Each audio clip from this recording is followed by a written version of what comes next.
Hello everyone, my name is Lani Tunzi and I am one of the ASB presidents of the graduating class of 2020. There is entirely too much to be said in only 2 minutes.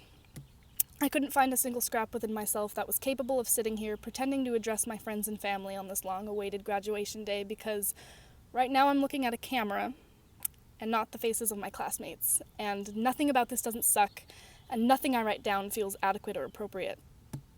I contemplated declining the offer of pre-recording a speech, but right now to be silent is not a right.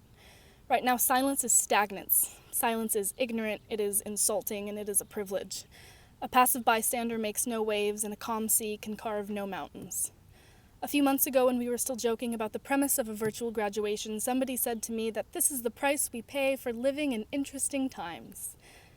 As 9th graders, we walked through our halls protesting a parasitic president. The year after that, we took it out into the quad, protesting classmates being shot and killed in classrooms across the country. The year after that, we took it to the sidewalks, protesting understaffed and underfunded schools. And the year after that, we took it downtown, protesting climate change, only 6 months before seeing the school we all loved so much for the last time. We've barely been alive 2 decades, and it's plain to see that things are hardly fair and fairly hard, but at least they're interesting, no? I wish I could have given a speech focused on celebrating our class because there's no do-overs for milestones, and despite everything, we truly are a phenomenal group of individuals through and through. I wanted to be able to stand up here and talk about how it felt for us to win Dust Bowl, or skit, or joke about the Taco Bell in Colorado that's still closed, but I can't. And a broken record left on too long can start to sound like silence, but cliches are no better medicine. To sit here and commend our strength or determination, I am neither capable or qualified.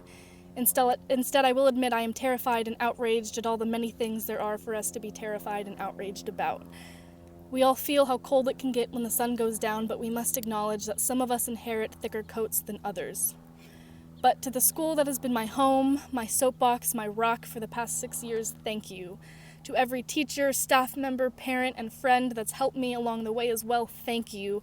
Thank you to Mr. Oswald for teaching me that you do the right thing because it's the right thing to do, and that is the only reason you could ever need. And thank you to Ms. Clark for showing me to never look down, never look back, and never say sorry if you have nothing to be sorry for.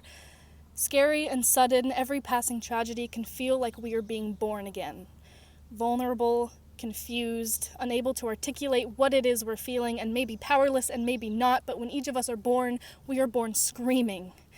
So though it feels like we are all entering a world in which we have not yet been acquainted with, the one thing we can all do is scream.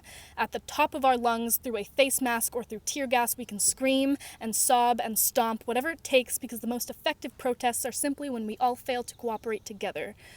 So to my fellow classmates, congrats.